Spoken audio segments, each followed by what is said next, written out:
ရှင်စရာကောင်းတဲ့မွေးနေ့ရဲ့မျက်ချိန်ခါပိုင်ဆိုင်ခံစားရလို့တို့အားလုံးဝတ်သာစုံလုံးလာခဲ့ပြီဘဝရဲ့နေရတွေဟာအကြမ်းမမိုးပန်းလို့ခက်ခဲချင်များစွာရင်ဆိုင်ရတာ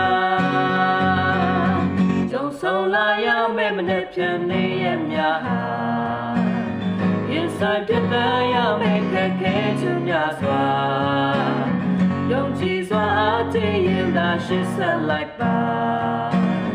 အောင်မြင်သူတယောက်တွေကတကယ်တော့ဘဝဟာမလွယ်ကူဘူးကွာဘယ်ဘဝအနာဂတ်ကြီးမှာဘောရတဲ့သူကလာမင်းအားငယ်ချိန်တိုင်းမှာခင်ကိုယ်သာကိုယ်စားယုံကြည်ပေါ်အခါမင်းဘဝကိုချစ်တာ